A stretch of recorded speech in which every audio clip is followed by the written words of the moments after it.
오늘 하나님께서 우리에게 주신 말씀은 고난의 두 얼굴, 무엇이 넘치 흐릅니까? 라는 제가 부제를 한번 달아봤습니다. 여러분 오늘 읽은 말씀은 초대교회에 박해가 일어나는 그러한 시기였습니다.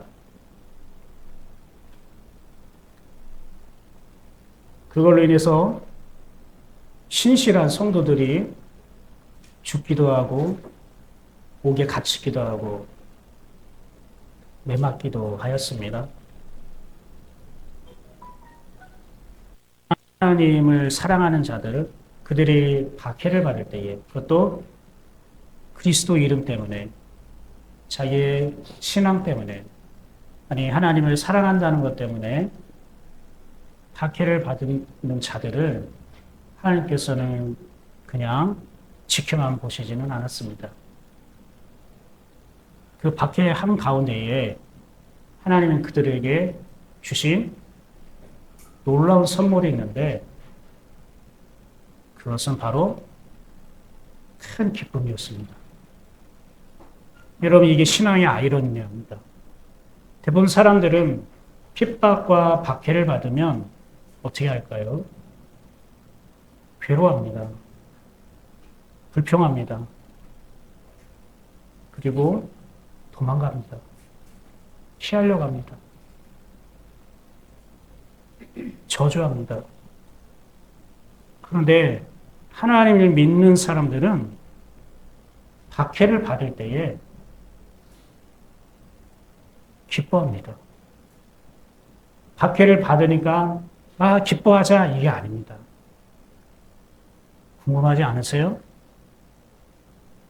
어쩌면 세상의 방식, 세상 사람들의 모습과 거꾸로 가는 것일 수도 있고 굉장히 신앙적인 아이러니. 그러나 이 신앙적인 우리 인간으로서는 이해가 되지 않고 납득하지 않는 이 하나님의 세계, 하나님의 나라 그곳에 여러분은 초대를 받은 사람들입니다. 부르심을 받은 사람들입니다. 그 말은 그 가장 큰 기쁨을 여러분에게 주시겠다는 약속입니다. 근데 그 큰 기쁨을 누리는 게 내가 평탄할 때 주신 게 아니고 박해의 한가운데 있을 때에 이전까지 경험하지 못한 그 기쁨을 하나님은 주셨다는 겁니다. 그렇다면 우리가 주님을 내가 영접하고 그분의 부르심에 내가 순응하며 따라가는 것을 한번 해볼만 하지 않겠습니까? 박해를 받을 때에 너는 괴로워하고 너는 힘들어하고 너는 굉장히 불쌍한 삶을 살 거야. 이렇게 말하면은 이거는 우리가 그 길을 걷고자 하는 마음조차 잃어버릴 것입니다. 그런데 어떠한 박해가 있어도 너는 기쁨을 잃어버리지 않을 거야. 그거라면 한번 내 인생을 그분께 맡겨볼 만하지 않습니까? 그분과 함께 걸어볼 만하지 않습니까? 예전에는 여러분 고난 가운데 기뻐하십시오. 고난과 박해가 있으면 기뻐하십시오. 왜 예수님 말씀하지 않습니까? 너희가 너희 때문에 박해하는 게 아니라 나 예수를 박해하는 거다. 그러니까 기뻐하라. 그냥 그렇게 들으니까 억지로 사실 기뻐해야 돼. 마음에는 동의가 일어나지 않고 힘든데 설교를 그렇게 하시고 또 하나님이 성경을 통해 그렇게 말씀하신다고 하니까 그래, 그래도 감사하자. 이런 거예요. 진짜 감사가 느껴져서 감사의 고백을 하는 게 아니라 감사라니까 그냥 감사하지. 불평하는 것보다 낫잖아. 감사해야지. 예? 우리가 그렇게 어떻게 보면은 마치 이 성경 말씀, 이 문자라는 것에 코가 깨어가지고 마치 끌려가는 것처럼 그렇게라도 내가 말씀을 순종해야지, 지켜야지. 어쩌면 그랬었을 수도 있었을 것 같아요. 저나 여러분이나. 그러나 오늘은 여러분의 마음을 무겁게 하기 위해서 이 박해라는 이 고난이라는 이 단어를 쓴 게 아닙니다. 마찬가지로 큰 기쁨, 아까 말한 것처럼 하나님 여러에게 그 기쁨을 주시기 위해서 하나님께서 오늘 이 말씀을 우리에게 주셨습니다. 그러면은 어떻게 이 고난에게는 이 두 얼굴이 무엇인가? 그 속에서 내가 내 안에 무엇이 넘치고 있는가를 오늘 한번 말씀 가운데에 그것을 찾고 발견하고 또 주님에 의해서 그것이 다시 새롭게 변화되는 시간 되기를 축복합니다. 1절 한번 우리 함께 읽어볼게요. 자, 시작. 사울은 그가 죽임당함을 마땅히 여기더라. 그날에 예루살렘에 있는 교회에 큰 박해가 있어 사도 외에는 다 유대와 사마리아 모든 땅으로 흩어지니라. 사울이라는 청년, 이제 사울이 이름이 바뀌어서 바울로 바뀌잖아요. 그전에는 이름이 사울이었단 말이에요. 사울은 하나님을 믿지만 자기 방법으로 또 자기의 노력과 예의와 형식으로 하나님의 뜻을 이루려고 했던 사람, 즉 야곱과 같은 사람이었어요. 근데 사울이 바뀌어서 바울로 됐다는 이 바울은 이제는 자기는 없고 내 안에 예수께서 사시는 그분과 함께 동행하는 삶을 사는 사람을 살게 된 때를 이제 바울로 불려지게 되는 것이죠. 사울이라고 한 것은 이제 하나님의 뜻을 위한다고 하지만 오히려 자기가 하나님의 뜻을 위해서 산다고 하는 것이 하나님의 뜻을 방해하는 인물이었다라는 거예요. 근데 이 사울은 그걸 알았을까요? 몰랐을까요? 모른다는 거예요. 그러니까 이건 무엇을 말하냐면 우리가 하나님의 뜻을 위해서 열심히 교회 다니고 열심히 예배드리고 열심히 우리는 착하게 살려고 노력은 하지만 그것이 오히려 하나님의 뜻을 이루는 게 아니라 하나님 뜻을 더 멀어지게 하는 그런 안타까운 우리가 삶을 살 수 있더라는 거예요. 근데 그것을 우리는 모른다는 거 안다는 거예요? 나는 모른다는 거예요. 그럼 언제 알게 될까요? 바울처럼 주님의 빛이 강하게 들어올 때. 주님의 빛이 어느 날 내 안에 강하게 들어오실 때에 그때 내가 아는 거예요. 그때 깨달아지는 거예요. 내 영이 다 알아버리는 거예요. 그동안 내가 하나님 앞에 신앙생활이 살과 같았구나라는 거는 주님의 빛이 강하게 들어왔을 때에 그리고 주님의 빛이 강하게 들어올 때 동시에 일어나는 것이 뭐였죠? 주님의 음성이었잖아요. 주님의 음성을 내가 들을 때에 나를 알게 되는 거예요. 그러니까 여러분이 하나님의 빛을 강하게 받을 때나 주님이 나에게 직접 뭐라고 나에 대해서 말씀하실 때에 나에 대해서 뭔가 말씀하시기 전에는 내가 정말로 잘하고 있는지 못하고 있는지 정확하게 내가 알아내기가 쉽진 않아요. 그러면은 알지도 못하고 합니까? 잘 알지 못하고 할 때에는 우리가 어린아이와 같은 거예요. 그럼 어린아이는 누구가 필요하죠? 부모님이 필요하잖아요. 그렇죠? 학생에게는 스승님이 필요한 것처럼 그래서 영적인 부모, 영적인 스승의 인도하심. 그게 앞에 있는 목회자일 수도 있겠지만 여러분 안에 누굴까요? 성령님. 그래서 이 성령님의 이게 생각이구나, 이게 성령님의 마음이구나 하고 말씀과 함께 따라가면 되는 겁니다. 저와 여러분이 그렇게 그 길을 걷길 소망합니다. 이 사울이 누가 죽임을 당하는데 그걸 마땅히 여겼대요. 마땅히 여겼다는 게 이게 좀 약하게 표현한 것 같아요. 어떤 뜻이냐면은 함께 기뻐하였다라는 뜻이에요. 근데 그 죽임당한 사람이 누구죠? 이름이 스데반이에요. 스데반은 성령과 지혜가 충만한 사람이었어요.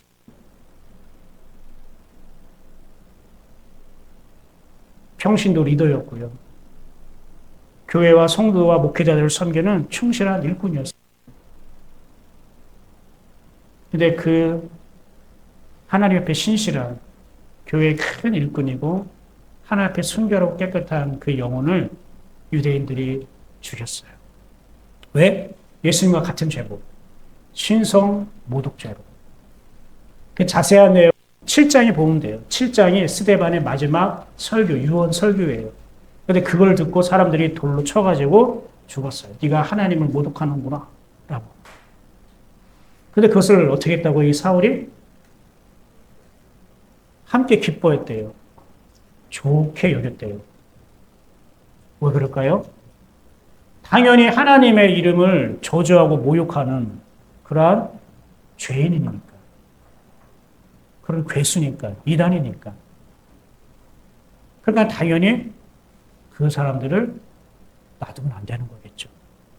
이 당시 유대인들은 예수를 믿는 초대 교회인들, 즉 그리스도인들을 그렇게 바라봤어요. 그 당시 시선이. 그리고 나서 그 신앙적으로 그리고 생활적으로 하나님의 사람으로 살았던 스데반이 죽고 나니까 이 유대인들이 기세가 등등해진 거예요. 그걸 시작으로 박해가 더 커진 겁니다. 그래서 뭐라고 되어 있냐면은 그날에 예루살렘에 있는 교회에 큰 어떻게 해요? 박해가 있어. 그러니까 대장이 죽으면 어떻게 해요? 그 맞이 부하들은, 쪼무레기들은 어떻게 해요? 벌벌 떠니까. 골리앗이 딱 죽으면 어떻게 해요? 그냥 그 블레셋을 다 짓밟아 버리잖아요. 그 대장 한 명이 죽으니까. 그러니까 마치 스데반이 죽으니까 이 유대인들이, 이 사울이 이제 그리스도를 믿는 사람들을 다 잡아다가 씨를 말릴 거라고 생각했던 거예요. 그 성경에 보면은 사울이 그리스도인들을 잡멸하려고 각 교회, 각 집에 쳐들어가게 됩니다. 근데 그들의 계획대로 될까요? 과연 기가 죽었을까요? 마치 오늘 본문을 보면은 그래 보여요. 왜요? 큰 박해가 있으니까 나중에 어떻게 돼요? 모든 땅으로 흩어지니라. 흩어졌어요. 무엇 때문에요? 박해 때문에 흩어졌어요. 이거는 여러분 내부의 요인 때문에 흩어진 거예요? 외부의 요인 때문에 흩어진 거예요? 외부의 요인 때문에 흩어진 거죠? 외부의 요인 때문에 흩어진 것은 이거는 고난이 아닙니다. 나쁜 것이 아닙니다. 이거는 하나님이 나누시는 겁니다. 하나님이 하시는 일이라고요. 근데 내부에 의해서 그 공동체가 흩어졌다. 그건 어떤 뜻일까요? 그건 하나님이 하는 게 아닙니다. 그건 사단이 하는 겁니다. 외부의 요인으로 인해서, 외부의 박해로 인해서 흩어진 이 초대교회 신도들이 어떻게 되는지 아실까요? 어떻게 됐을까요? 숨어서 지냈을까요? 도망가고 피해 다녔을까요? 아니요.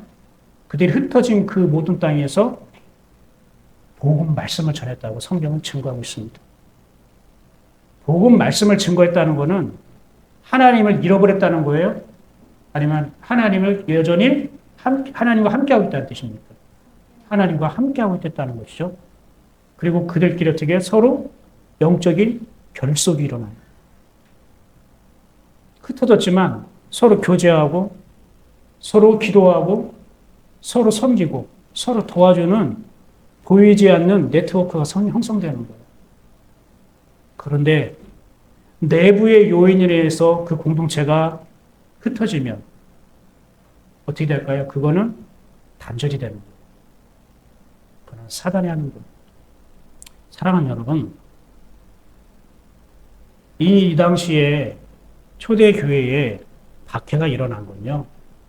겉으로 볼 때는 이 초대 교회를 넘어뜨리게 하는 유대인들, 즉 사단의 모략이고 사단의 어떠한 도전처럼 보이지만 아닙니다. 이것은 사실은 하나님께서 허락하신 것입니다. 아니 하나님이 어떻게 박해를 허락하셔요? 하나님 사랑의 하나님인데 축복하셔야죠. 아니 예수의 이름으로 목숨 걸고 살아가고 있는 사람들을 오히려 위로하고 격려해 줘야지 거기다가 왜 박해를 주실까요? 그것은 하나님이 허락하신 이유가 있어요.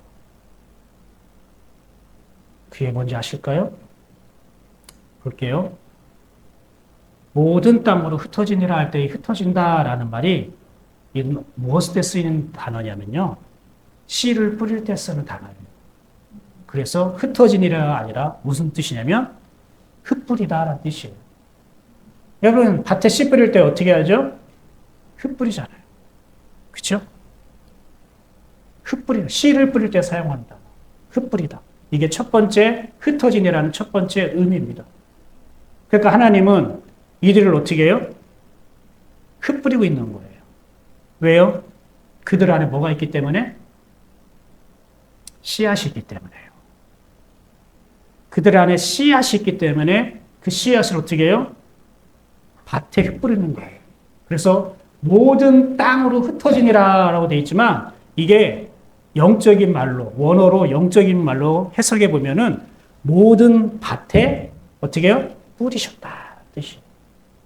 근데 겉으로 볼 때는 요 말만 하나님이 이 그리스도를 믿는 사람들을 모든 밭에 씨를 뿌리듯 흩뿌리셨다. 씨를 뿌리셨다. 하나님의 생명을, 하나님의 말씀을 뿌리셨다라고 하면 이것만 딱 잘라놓고 보면 너무나 좋아요. 그렇죠? 나도 그렇게 되었으면 좋겠다 해요. 근데 이렇게 되어지는 과정 속에 그 앞에 뭐가 있어요? 박해. 박해도 그냥 박해가 무슨 박해예요? 큰 박해라는 거예요. 그러면은 그 전에 박해가 있었다는 거예요, 없었다는 거예요? 그 전에도 박해가 있었어요. 이번에만 있었던 게 아니라 그 전에도 박해가 있었더라는 거예요. 이해가 되십니까? 근데 이번 박해는 좀 달라. 스데반을 죽이고 나서는 이 사람들이 더 용기와 힘을 얻어가지고 더 세져가지고 더 큰 박해를 이 사람들이 하는 거예요. 큰 박해라는 거는 이런 뜻이에요. 감당할 수 없는 박해. 내가 이전까지 이 고난과 고통을 내가 이제까지 참았어. 인내했어. 감당했어. 근데 이번에 들어오는 이 파도는 내가 감당할 수 없어. 우리 이런 거 있잖아요. 해변가에 가만히 앉아있으면 파도가 잔잔하게 여기 딱 들어오면은, 그죠? 이렇게 딱 그치면 이렇게 몸이 출렁출렁 하면서 재밌잖아요. 그죠? 그런데 갑자기 큰 파도가 확 해가지고 나를 덮어버리면 어떻게 해요? 모래도 확 나한테 껴지고, 모래 다 들어가고, 입으로 들어가고, 그죠? 쓸려 나가면 위험해지잖아요. 그죠? 그걸 뭐라고 하죠? 이항류라고 하잖아요. 그죠? 예. 그걸 위험하잖아요. 그러니까 이 큰 박해는 이 사람들이 감당할 수 없는 거예요. 맞서 싸울 수 없는 박해. 스데반이 죽기 전에도 박해가 있었는데 그거는 자기들의 감당할 수 있었던 거예요. 근데 이번에 다른 거예요.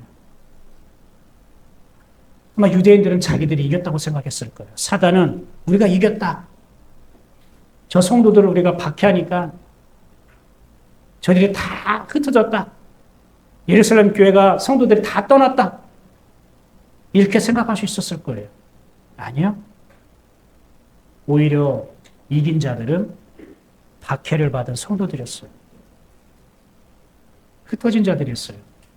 왜냐면은 이게 하나님의 바로 목적대로 된 것이었고 하나님의 말씀을 이루시는 한 과정이었기 때문에.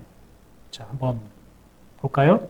이들이 다 유대와 사마리아와 모든 땅으로 흩어졌잖아요. 이 말씀을 그대로 받아서 한 거예요. 누구의 말씀을? 예수님의 말씀. 한번 볼까요?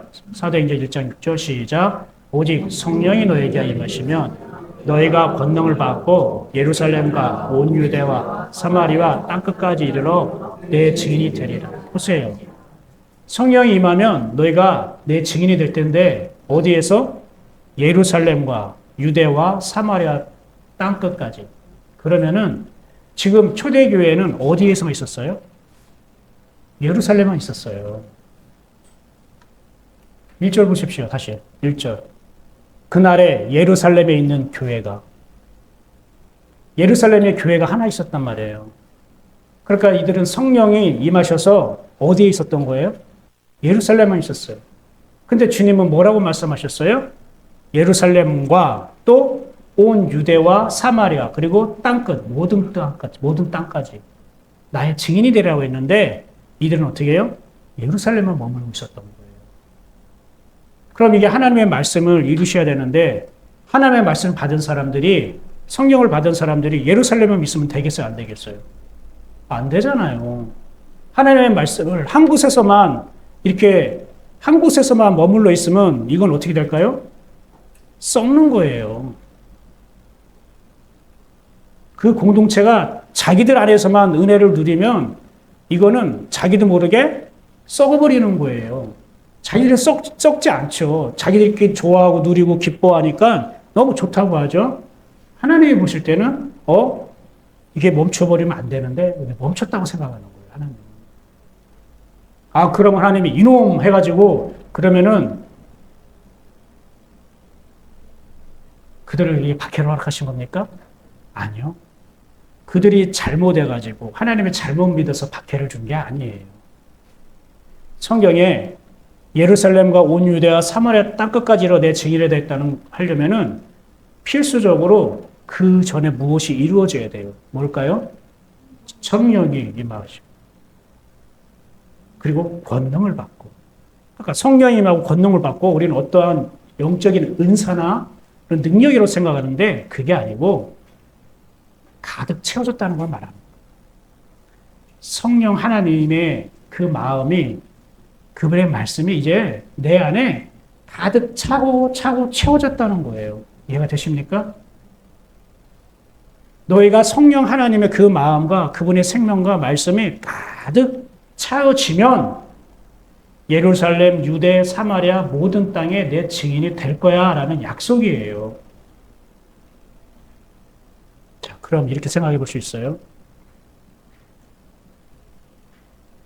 이들은 겉으로 표면적으로 볼 때는 박해로 인해서 이 예루살렘 성도들이 흩어진 거지만 이 흩어졌다는 뜻이 뭐라겠죠? 씨를 뿌리는 거라고 했잖아요. 쉽게 말하면 증인이 되는 삶을 살게 하신 거예요. 그러면 그들은 지금 어떤 상태라는 거예요? 성령이 충만한 상태라. 자, 하나님은 성령이 충만하지 않으면 박해를 허락하지 않습니다.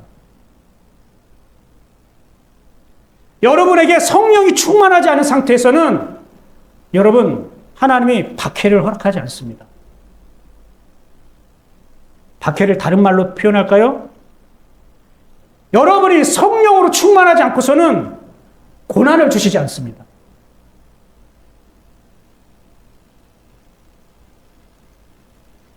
그러면 질문이 생기죠.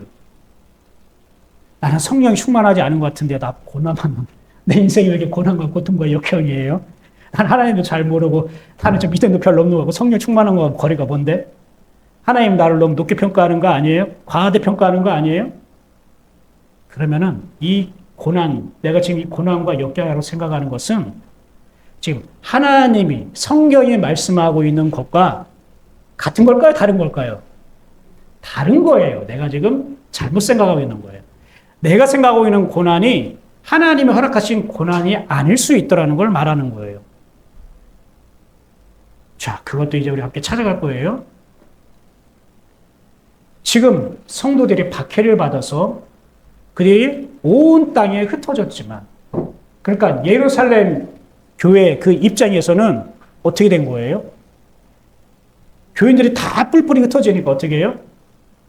교회가 마치 실패한 것 같고, 그죠? 무너진 것 같고, 위축될 것 같지만 그렇지 않아요. 자, 보세요. 이 예루살렘의 이 박해는 하나님의 바로 이 말씀, 사도행전 1장 8점을 이루시는 하나의 출발점이에요. 기폭장치라고요. 누르면, 기폭장치는 뭐예요? 폭탄을 터치려는 어떠한 그거잖아요. 이 장치, 버튼. 이게 버튼이 된 거예요. 하나님의 말씀을 이루는.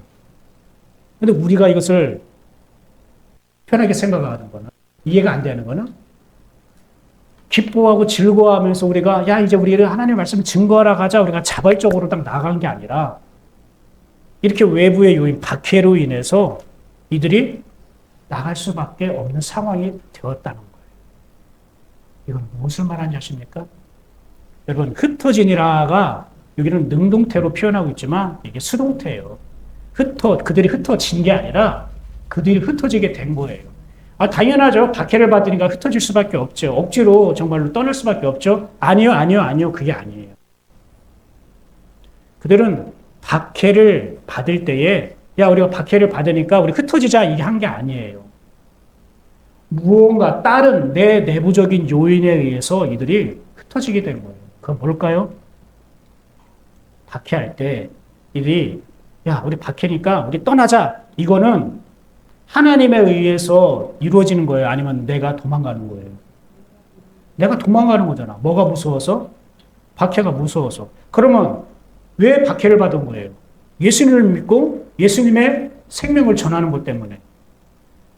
그러면 이들이 이 박해가 무서워서 도망갔다고 하면은, 에?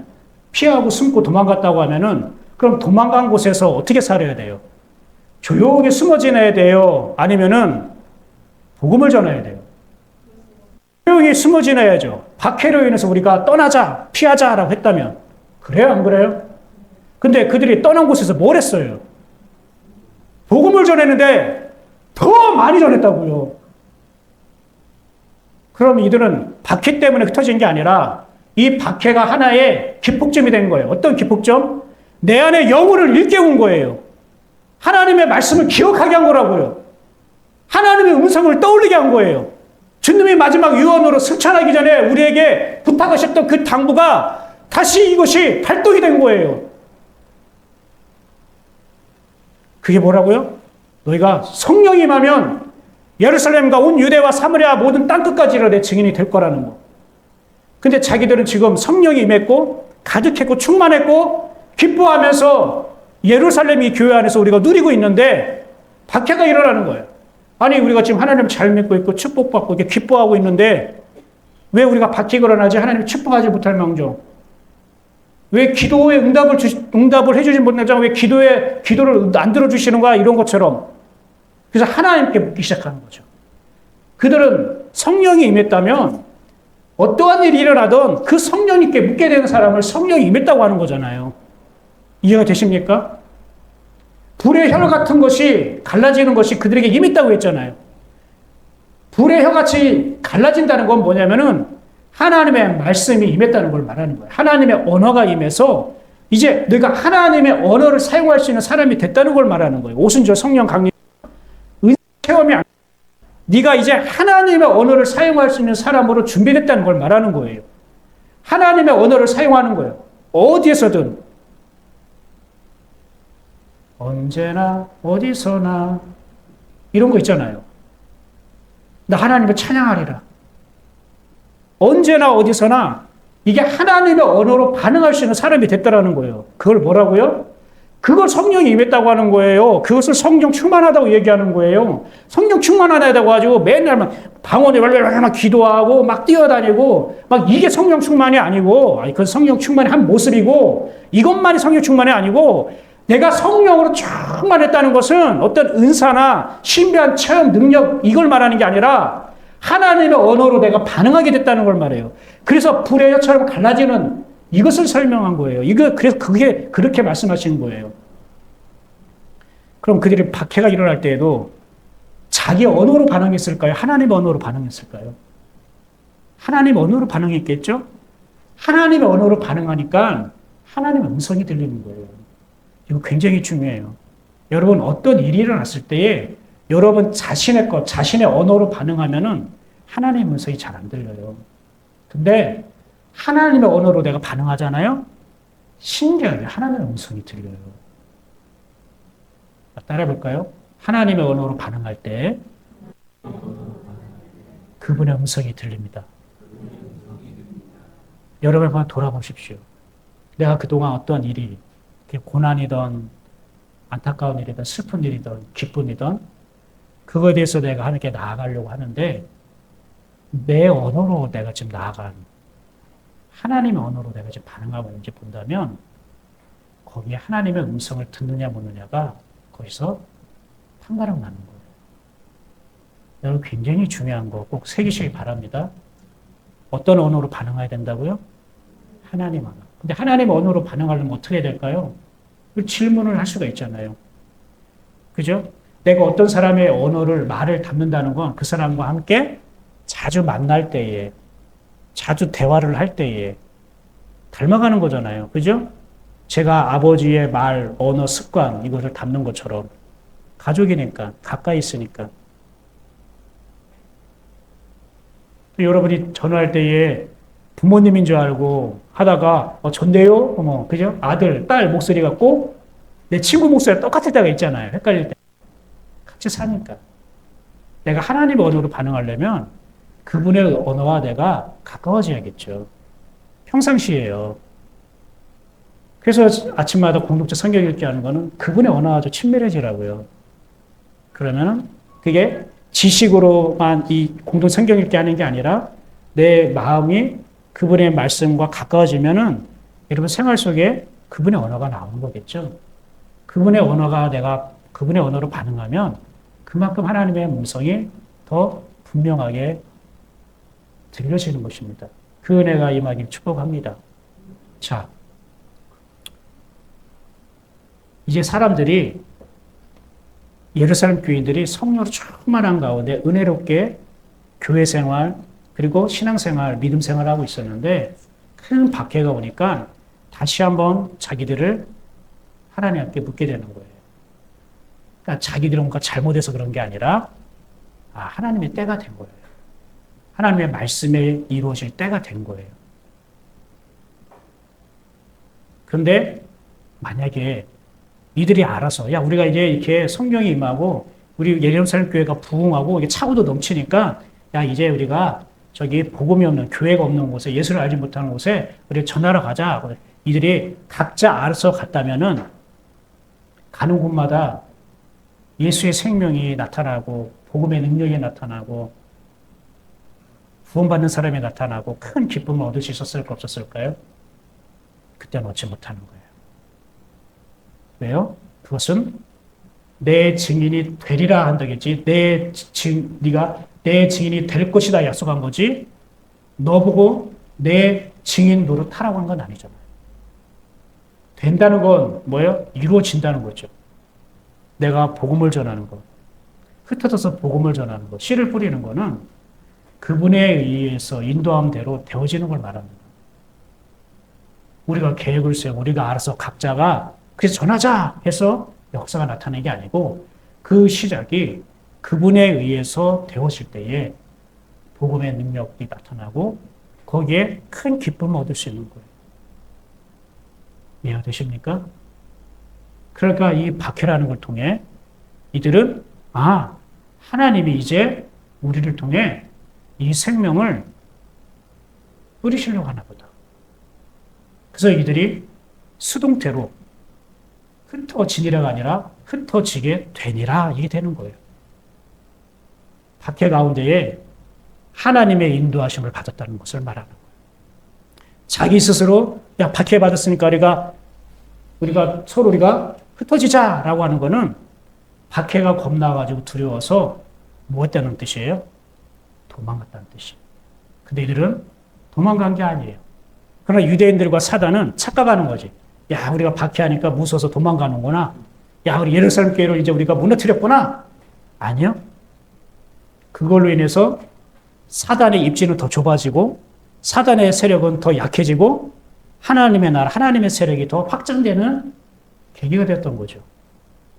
여러분, 세상에서는 이런 거예요.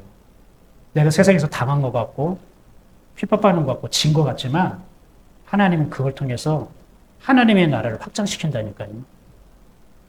세상에서 억울한 일 당한 거 억울하다고 하지 마십시오. 세상에서 박해받고 핍박받는 거 아니요. 하나님의 세계에서 보십시오. 하나님의 운행하심을 보십시오. 뿌리시는 하나님의 손길을 보면서 그걸 보십시오. 함부로 박해받았다, 고난이다, 핍박이다. 함부로 하나님 앞에서 입을 열지 마십시오. 두 번째, 이 박해하다는 말이요. 무슨 뜻이냐면요. 이런 뜻이에요. 추격하다. 우리는 박해하면은 진짜 잡아다 옥에 가두고 그냥 어떻게 돌로 내리치고 이런 잔인한 걸 생각하잖아요. 그죠? 무시무시한 걸 생각하잖아요. 근데 이 박해하다라는 말이 추격하다는 말이에요. 히브리 원어로 라다프라고 하는데요. 추격하다는 뜻이에요. 그런데요. 이 추격하다는 말이 어디서 사용되는 말인지 아세요? 지난주에 우리가 나눴던 말씀. 지난주까지 우리 열왕기하 5장 말씀 나눴죠? 누가 누구를 막 따라갔어요. 그때 내가 드라마 어떤 얘기를 했죠? 추노라는 드라마를 했죠. 막 막 따라갔죠. 추격했죠. 그죠? 거기에 쓰였던 단어가 라다프예요.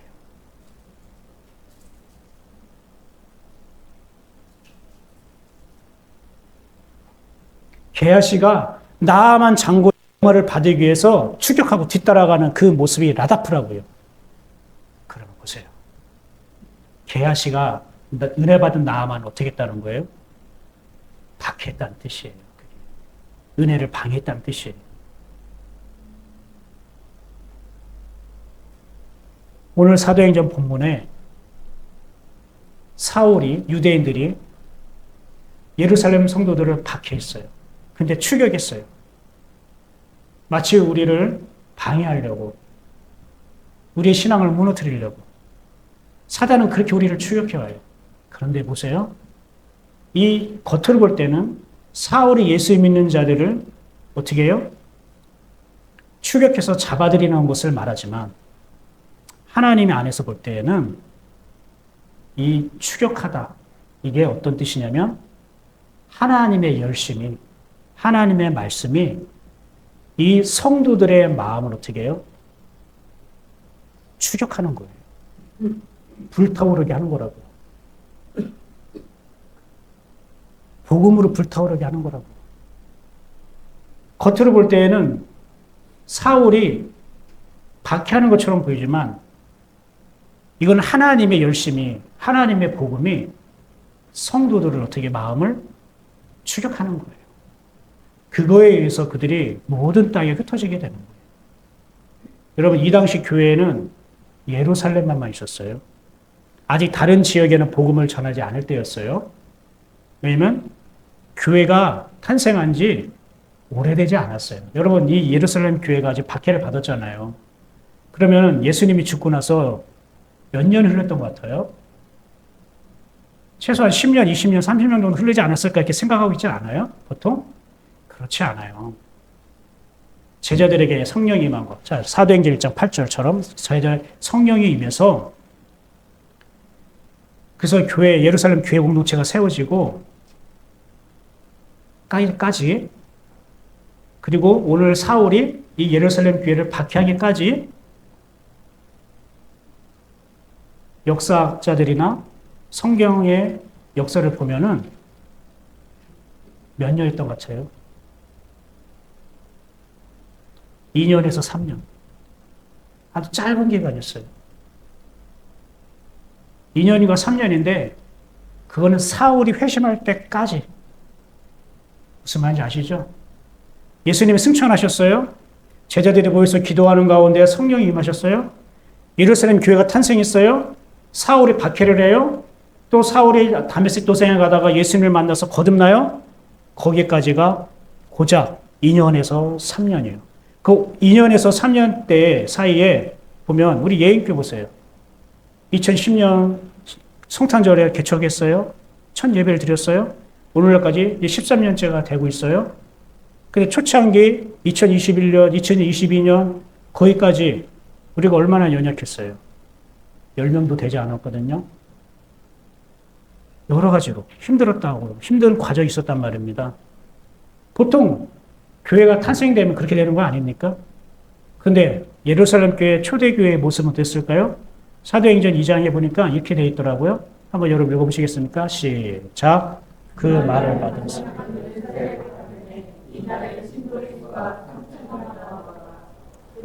사도의 가르침을 받아 서로 교제하고 떡을 떼며 오로지 기도하여 힘쓰니라.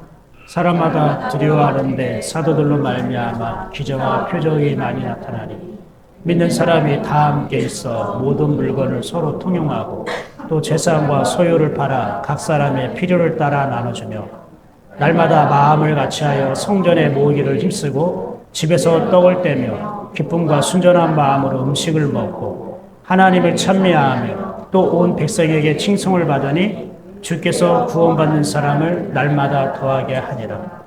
이게 교회가 탄생될 때의 모습. 이런 일이 일어난 건 뭐 때문에? 성령으로 충만했기 때문에. 우리 예인교회가 초대교회처럼 부흥하려면요, 사람을 데리고 와서 되는 게 아니고 여기에 있는 저와 여러분이 성령으로 충만해야 돼요. 성령으로 충만하지 않는데 어떤 영혼을 하나님께서 우리에게 돌보도록 우리에게 맡기시겠냐고요. 그래서 저는 항상 생각해요. 성도를 탓하는 게 아니라 내가 아직 성령으로 채워지지 않아서 충만하지 않아서 우리 교회가 부흥되지 않는 거구나. 아, 그러면 다 큰 교회들은 다 그럼 성령으로 충만한 겁니까? 또 그렇게 해서는 안 되는 거죠. 그 남다른 다른 얘기죠. 성령으로 충만하면 하나님이 여러분에게 사람을 붙이시는 뜻이에요.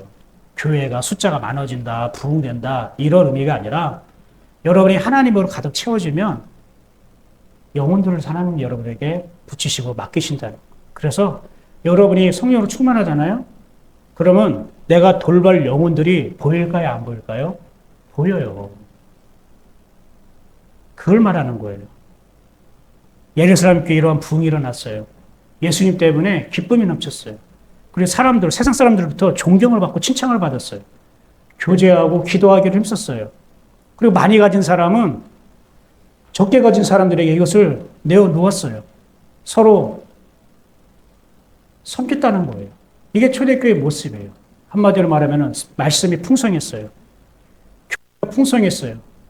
기도가 풍성했어요. 섬김과 나눔이 풍성했어요. 구원이 풍성하게 일어났던 거예요. 이것은 무엇일까요?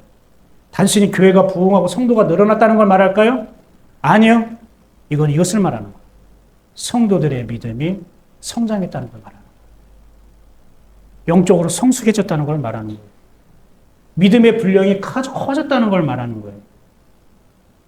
교회 안에서나 밖에서나 예수님과 동행하는 삶이 어떻게 해요? 풍족했다는 걸 말하는 거예요. 성령으로 가득 찼다는 건 이걸 말하는 거예요. 그런데 이때 유대교에서 사울이라는 청년을 앞세워서 예루살렘 교회를 박해한 거예요. 너무 아쉽지 않아요? 겨우 2, 3년인데 너무 짧잖아요. 교회가 생긴데 서로 알아가기도 바쁜데 그죠? 서로 교제하고 더 풍성하게 누리고 싶은데 그 은혜와 기쁨을 더 누리고 싶지 않냐고요? 아니에요. 그건 우리 생각이고 여러분 그들이 박해를 받았다고 하나님의 은혜와 기쁨을 잃어버릴 것이 아니에요. 한번 4절 한번 같이 읽어볼까요? 자, 시작. 흩어진 사람들이 두루다니며 복음의 말씀을 전할세. 흩어진 사람들이 두루다닌대요. 숨어 지내지 않았어요. 도망가지 않았다는 거예요. 흩어졌는데 복음의 말씀을 전했대요. 박해가 무서워서 도망갔다면 복음을 전할 수가 없죠. 왜? 그러다가 또 걸려서 또 박해받으면 안 되잖아요. 또 옥에 갇히면 안 되잖아요. 그러니까 이들은 박해를 무서워했어요? 안 무서워했어요? 안 무서워했던 거예요. 왜요? 감당할 수 있었던 거죠. 박해가 보인 게 아니라 주님의 생명이 보인 거예요. 주님이 하시는 일들이 더 크게 보였던 거예요. 사랑하는 여러분,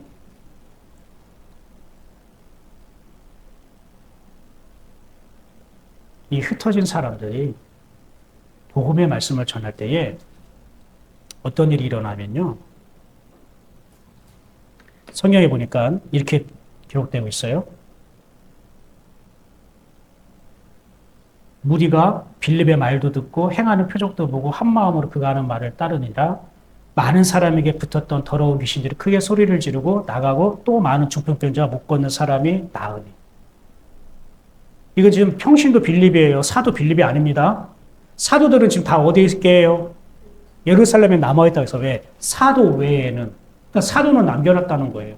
사도를 왜 남겨놨어요? 비록 예루살렘에서 박해를 받지만 그래도 예루살렘에는 복음을 들어야 할 사람이 있으니까 구원받은 영혼이 있으니까 남겨놓는 거예요. 그러면은 거기에 예루살렘에 남아있으면 그들은 붙잡히면 어떻게 될까요? 옥에 갇거나 맞거나 순교를 당하겠죠. 사도들은 그래도 되는 거예요. 왜 그럴까요? 그들은 순교의 각오로 교회를 지키는 거니까, 복음을 지키는 거니까. 근데 성도들은 흩어지게 해서 복음을 전하게 하시는 거예요. 순교는 아무나 하는 게 아니에요. 순교의 사명을 받은 사람이 있어요. 사도들처럼.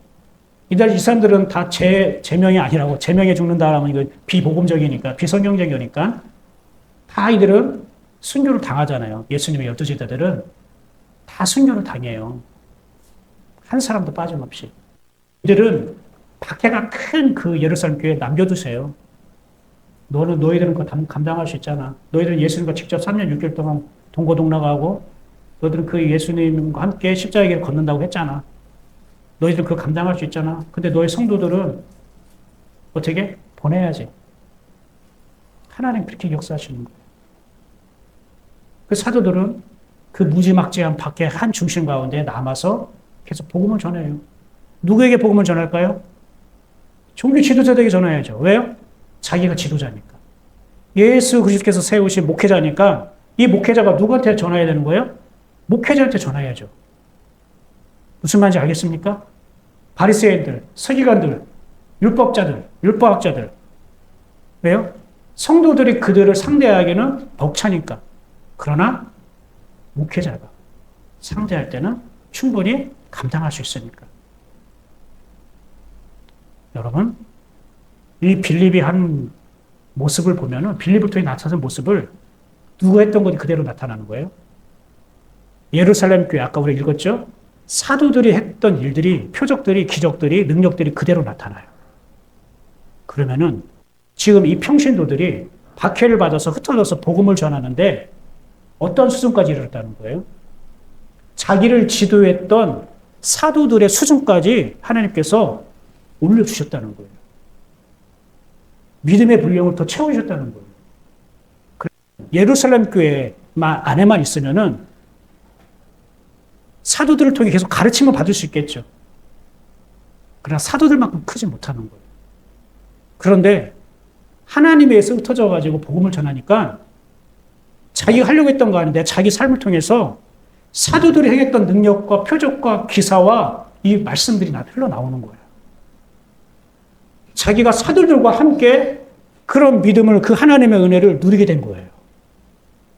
그러면 이 흩어진 사람들은 어떤 게 자기에게 더 유익이에요? 예루살렘 교회에 우리가 좋사오니 하고 자기들끼리 기쁨과 즐거움과 은혜를 누리는 게 자기들에게 유익인 거예요. 박해를 받았지만 흩어져가지고 복음을 전하는 게 그들에게 더 유익된 거예요. 후자잖아요. 왜요? 예루살렘 교회 있을 때는 그냥 평신도 수준, 제가 평신도 수준이라고 해서 죄송해요.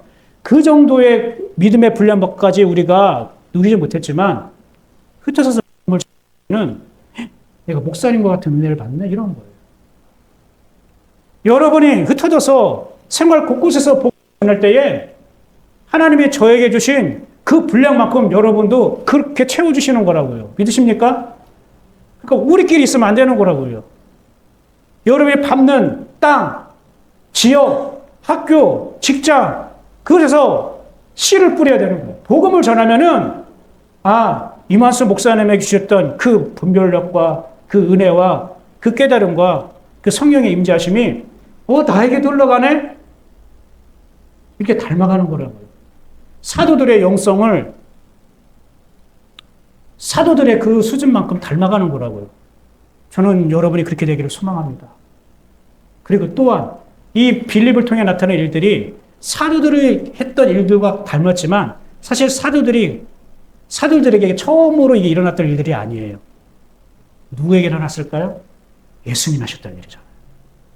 예수님 하셨던 일들이 평신도 빌립을 통해 그대로 나타난 것은 이들이 박해를 받았지만 하나님의 것을 빼앗겼다는 거예요. 빼앗기지 않았다는 거예요. 빼앗긴 게 하나도 없다는 거예요. 오히려 하나님이 예수님을 통해 일한 것처럼 예수님과 같은 그런 심정과 예수님과 같은 사이즈로 예수님을 닮은 모습으로 자기를 사용했다는 거예요.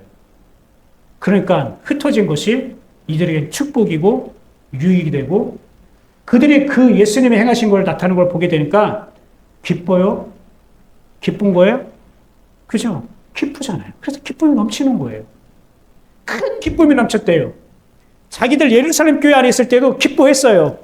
그러나 지금 흩어져서 복음을 전할 때 주님을 보고 느끼고 했던 그 기쁨과 비교할 수가 없었던 거예요. 이해가 되십니까? 사랑하는 여러분, 이들이 흩어졌어요. 아까 흩어졌을 때에 이 첫 번째 뜻이 뭐라고 했죠? 씨를 뿌리는, 흩뿌린다는 뜻이 있다고 했잖아요. 그 두 번째 뜻이 있어요. 어떤 뜻이냐면요. 이런 뜻입니다. 넘쳐 흐르다. 이 흩어진다라는 말이요. 넘쳐 흐른다는 뜻이에요. 그런데 무엇이 넘쳐 흐르느냐에 따라서 이것이 인생의 고생이 될 수도 있고 이게 큰 기쁨이 될 수 있습니다. 성경엔 이 두 가지가 다 쓰이고 있습니다. 그거를 하나하나 설명을 해볼게요. 창세기 11장 4절에 보면은 이런 말씀이 있습니다. 한번 읽어볼까요? 시작. 또 말하되 자 성읍과 탑을 건설하여 그 탑 꼭대기를 하늘에 닿게 하여 우리 이름을 내고 온 지면에 흩어짐을 면하자 하였더니 이 흩어짐이 바로 박해하여 흩어짐과 같은 거예요. 무슨 말이냐면은 히브리어로 추프라고 하는데 넘쳐 흐른다는 뜻이에요. 이게 넘쳐 흐른다는 뜻이에요. 지금 이거는 바벨탑을 쌓는 거죠. 왜 바벨탑을 쌓습니까? 자기 이름을 내기 위해서. 우리끼리 모여가지고 우리의 힘을, 우리의 세력을 내기 위해서. 흩어짐을 면하자라고 합니다. 하나님은 모든 백성들을 흩어지게 해가지고 하나님을 전하기를 원하는데 우리 흩어지지 말자라고 말하는 거예요. 근데 이 흩어지지 말자라는 거는 하나님이 넘쳐 흐르는 걸 우리가 그만두자라는 뜻이에요. 그걸 막자라는 뜻이에요. 왜요? 자기 이름을 넘쳐나게 하기 위해서. 자기 뜻을, 자기 생각, 자기 것을 넘쳐 흐르게 하기 위해서 하나님이 넘쳐 흐르게 하는 것을 우리가 피하자라는 거예요. 면하자라는 건 피한다는 뜻이잖아요. 이해가 되십니까? 이게 바벨탑을 쌓게 된 이유예요. 하나님이 흩어버리게 하는 걸 막자? 그냥 이산가족처럼 뿔뿔이 흩어지는 거, 이주시키는 게 아니라 이 흩어진다는 게 어떤 뜻이라고요? 넘쳐 흐른다. 하나님은 넘쳐 흐르게 하는 거. 그러니까 우리가 각 흩어져가지고 각 지역에서 각 땅에서 우리가 흩어져서 복음을 전한다는 건 어떤 의미가 있는 거예요? 넘쳐 흐르는 게 있다는 뜻이에요. 넘쳐 흐르니까 하나님께서 흩으시는 겁니다. 하나님의 말씀으로 생명으로 넘쳐 흐르지 않는데 어떻게 예루살렘을 떠날 수 있냐고요? 그들이 넘쳐 흐르니까 하나님께서 보내신 거예요.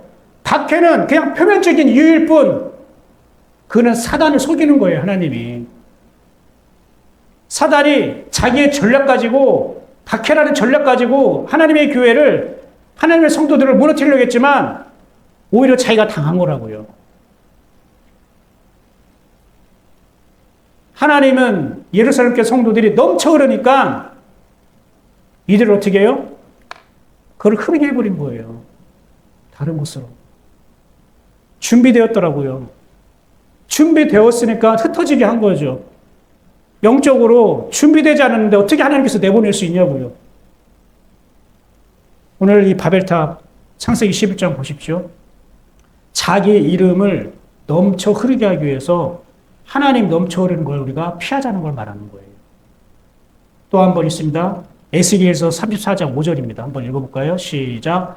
목자가 없으므로 그것들이 흩어지고 모든 들짐승의 밥이 되었다. 흩어진단 말이 두 번 있어요. 두 번 우리가 반복해서 사용하고 있어요. 무슨 뜻이에요? 목자라는 건 뭐예요? 나를 먹이는 사람이에요. 목자라는 건 먹이는 자예요. 나를 먹이는 자. 무엇을 가지고? 하나님의 말씀을 가지고 나에게 먹이는 사람이 없으니까 우리 사람들 어떻게 해요? 성도들이 흩어지고 흩어져서 모든 들짐승의 밥이 되었다. 왜 하나님이 하나님의 말씀을 먹이는 목자가 왜 없는 거예요? 아니요. 없는 게 아니라요. 이런 뜻이에요. 자기 것들이 너무 넘쳐 흐르니까 하나님이 주시는 것들을 받지 않았다는 뜻이에요. 그게 목자가 없다는 뜻이에요. 진짜 목자가 없어서 없다고 한 게 아니라 하나님은 말씀을 계속 주시길 원하는데 자기 생명을 주시길 원하는데 하나님 것으로 채워주시길 원하는데 우리가 자기 생각으로 자기 것으로 자꾸 넘쳐 흐르니까 우리가 하나님 것을 피하게 됐다는 뜻이에요. 그 결과가 뭐예요? 모든 들짐승의 밥이 되었더라. 들짐승의 밥이라는 거는 세상 사람들의 이끌려서 세상이 이러면 이러고 저러면 저러고 그렇게 따라가는 사람이 되었더라는 걸 말해요.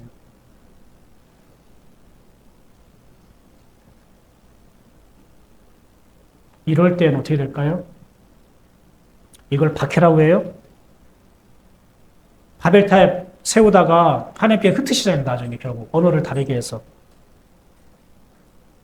이걸 사람들이 볼 때에 하나님 우리를 박해하네라고 할까요? 이걸 고난이라고 하는 거예요? 하나님 주신 양식을 받지 못할 만큼 내 자신의 것으로 넘쳐 흘러가지고 이렇게 세상에 짐승의 밥이 되어 사는 삶이 행복하진 않겠죠? 그럼 이걸 가지고 내가 고난받았다, 역경이라고 얘기하는 거예요? 아니죠. 그거는 자기 수고와 자기 것 때문에 내가 고생하는 거죠. 그걸 하나님한테 오는 고난이라고 하면 안 되는 거죠. 하나님이 주시는 박해라고 할 수는 없는 거죠. 하나님이 허락한 박해라고 할 수 없는 거죠. 그래서 고난의 두 얼굴이 있다라는 거예요. 여러분이 생각하는 고난의 첫 번째는 뭐라고요? 하나님께서 우리가 성령으로 넘쳐흐르기 때문에 그걸로 인해서 오히려 우리에게 큰 기쁨을 누릴 수 있는 그런 환경으로 하나님께서 보내신 거예요. 겉으로 볼 때는 박해를 받은 것 같아요. 고난을 받은 것 같아요. 그러나 그들은 이게 고난이다, 박해다고 하지 않고 오히려 그 시간이 하나님의 기쁨을 누리는 시간이 되었던 거예요. 그거라면 여러분, 하나님의 오는 고난과 박해는 여러분에게 오히려 하나님께 선물이 되는 거예요. 기쁨이 회복이 되는 거라고요. 여러분 지금 어렵고 힘들고 막 아프고 이렇게 생각하는 분들 있겠죠? 그럼 보십시오. 고난의 어떤 얼굴입니까? 하나님께서 내가 하나님으로 넘쳐 흘러가지고 하나님을 나를 이렇게 흩뿌려가지고 그래가지고 이것을 나에게 큰 기쁨을 주기 위해서 하는 그 과정입니까? 그럼 나에게는 뭐예요? 기쁨을 누려야죠. 근데 맨날 괴로워요? 맨날 힘들어요? 불평하고 투덜거리고 왜 하나님 나에게 이런 고난을 주실까 이렇게 생각하고 있어요? 그거는 하나님 주신 고난이 아니에요. 자기 것이 흘러가지고 하나님 나갔기 때문에 자기 것을 넘쳐 흘러가가지고 세상 들짐승의 밥이 되어 살고 있는 것 같은 뜻이에요. 내가 내 것으로 인해서 내가 지금 당하고 있는 거라고요. 욥이 이와 같은 경우라고요. 욥은 하나님 앞에 의인이래요. 이 세상의 의인이래요. 근데 왜 그가 가족들을 다 죽어야 했고 재산이 다 몰수당해야 했고 그 악한 병에 걸려야 됐습니까? 왜 하나님 나에게 고난을 주십니까? 처음에는 욥이 이렇게 반응을 했어요. 근데 나중에는 하나님이 말씀 안 하시니까 나는 태어나지 않았으면 좋았을 걸. 엄마 뱃속에 있을 때 그냥 내가 죽었으면 좋았을 걸. 오히려 하나님에 대해서 불평 원망하고 자기 신세를 한탄하게 돼요. 그럼 욥이 오는 것은 하나님께서 허락하긴 하셨겠지만 큰 기쁨을 주시려고 했던 겁니까? 아니요. 이거는 자기 것이 넘쳐 흐른 거예요. 자기의가 넘쳐 흘러서 하나님께서는 그것을 꺾으시고 새롭게 하려고 하나님께서는 그걸 허락하신 거예요. 사랑하는 여러분, 이 말씀을 정리할게요. 우리가 이 세상에 박해를 받을 수가 있어요. 하나님을 믿는 가운데에. 근데 두려워하지 마세요. 그 박해는 교회 다니는 사람이라고 예수 믿는다고 다 누구에게 박해 주지 않아요. 예수님이 너희가 내 이름으로 말미암아 핍박을 받을 것이다. 이게 얘기했으니까 나 교회 다니고 예수님 믿으면 이제 핍박 받는 거야? 염려하지 마세요. 아무나 그렇게 핍박과 박해를 하나님께서 허락하지 않아요. 어떤 사람들에게요? 하나님의 것으로 넘쳐 흐르는 사람들. 그래서 하나님이 보내시는 그곳에서 하나님 것을 흩뿌리는 사람, 하나님의 씨를 뿌리고자 하는, 심고자 하는 그렇게 준비된 사람들, 성령으로 충만한 사람들, 그 사람들이 아니고서는 하나님께서는 고난을 허락하지 않아요. 박해를 허락하지 않아요. 그러면 그 외에 나는 왜 이렇게 힘들까? 괴로울까? 뭐가 일이 안 풀릴까? 도대체 이게 왜 엉망이 될까? 라고 하는 거는 내가 성령으로 가득 채워져서 넘쳐 흘러서 받는 고난이 아니고 자신의 생각과 계획과 목적과 내 뜻과 내 의 이것이 가득 흘러 넘쳐가지고 거기에서 오는 고생인 거예요. 수고와 고생인 거예요. 그 짐을 내가 다 받아들이고 있는 거예요. 이걸 여러분 구별하십시오. 그래서 이 고난에는 두 얼굴이 있는 거예요. 여러분에게는 무엇이 넘쳐 흐르고 있습니까? 무엇이 넘쳐 흐르고 있습니까?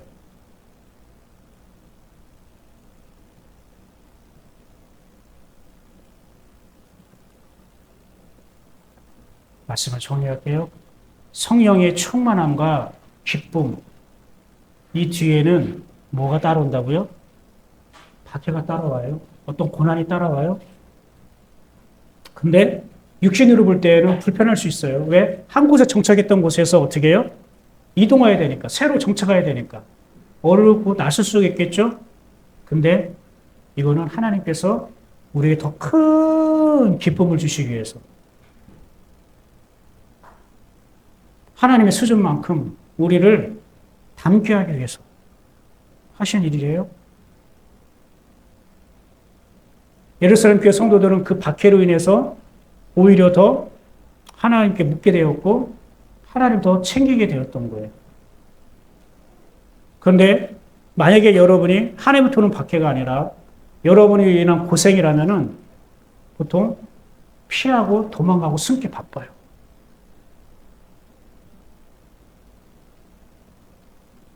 하나님의 약속은 꼭 내가 생각하는 좋은 환경에서 이루어지지 않아요. 보세요. 예루살렘 교회가 박해를 받았지만 사도행전 2.8장 온 땅에 내 증인이 되리라는 말씀을 그제 하나님이 이루시잖아요. 그게 예루살렘 교회 성도들에게는 좋은 환경이었습니까? 박해받는 게, 핍박받는 게 우리가 사랑하는 평신도 지도자였던 스데반이 죽었는데 이게 좋은 환경입니까? 아니잖아요. 하나님의 말씀은 나의 좋은 형편을 통해서 이루어지는 게 아니에요. 근데 우리는 내 형편이 좋아지면 이제 하나님 말씀대로 살아야지. 하나님 말씀, 이제 내가 은혜 받고 평안하고 기쁘고, 그러니까 좋은 어떤 조건이 있으면은 이제 뭔가 하나님이 이루어질 거라고 자꾸 생각하는 거예요. 아니요. 오히려 박해를 받는 환경 속에서 하나님의 말씀이 이루어졌다니까요. 그 성도들을 통해서. 그래서 여러분이 고난과, 하나님부터 오는 고난과 박해 가운데 있다면 뭔가 하나님 나에게 약속을 이루시려고 하는구나라고 바라보셔야 되는 거예요. 빨리 이거 지나가게 해주세요. 빨리 이거 바꿔주세요. 이렇게 하면 안 되는 거예요. 근데 내가 지금 받고 있는 고난과 이 고통과 역경과 고생이 내 자신의 것이 넘쳐 흘러서 그것을 내가 받고 있는 거라면 어떻게 될까요? 하나님께 돌아가야 되는 거예요. 나를 죽은 자를 여기고 하나님께 바짝 엎드리는 거예요. 그때는 움직이면 안 돼요. 뭘 하면 안 돼요. 하나님께 바짝 엎드려야 되는 거예요. 하나님의 약속은 내가 생각하는 환경에서 이루어지지 않아요. 하나님이 그 환경을 조성하셔요. 때로는 우리가 이해할 수 없는, 생각하지는 못한 방법으로 하나님이 나에게 주신 말씀을 이루셔요. 박해 때문에, 이 고난 때문에 우리가 신앙생활이 괴롭고 피곤한 게 아니에요. 박해 때문에 기쁨을 잃어버리는 게 아니에요. 뭐가 없어서요? 하나님 것이 없기 때문에 그런 거예요. 박해 때문에 내가 기쁨을 잃어버리는 게 아니라 하나님 것이 없어서 그 고난 가운데 내가 괴로워하는 거예요. 우리가 필요한 것은 박해나 고난이 없는 삶이 아니라 오히려 이 박해와 고난을 통해서 더 빛날 수 있고 하나님을 닮아가고자 하는 그 믿음이 필요한 겁니다. 믿으십니까? 오히려 이 고난과 박해 때문에 주님과 더 가까워지고 주님의 능력과 역사를 경험할 수 있고 하나님만큼 닮아갈 수 있는 것입니다. 여러분 그 믿음을 얻고 싶지 않습니까? 그 믿음을 주시는 그 아버지 하나님만 바라보게 되기를 주님의 이름으로 축복합니다. 기도하겠습니다.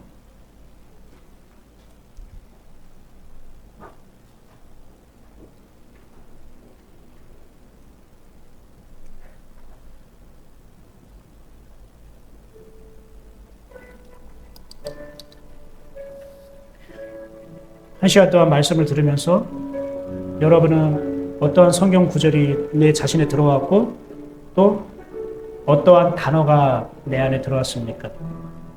그리고 목사님의 입술을 통해서 말씀하실 때에 목사님이 어떠한 표현이, 하나님의 어떠한 표현이 내 마음을 울렸습니까? 그것이 만약에 없다면 하나님 오늘 말씀을 통해 내 영혼을 움직이시는 그 하나님의 언어를 내가 발견하게 없어서 깨닫게 없어서 기도하시기 바랍니다. 다 같이 기도하겠습니다.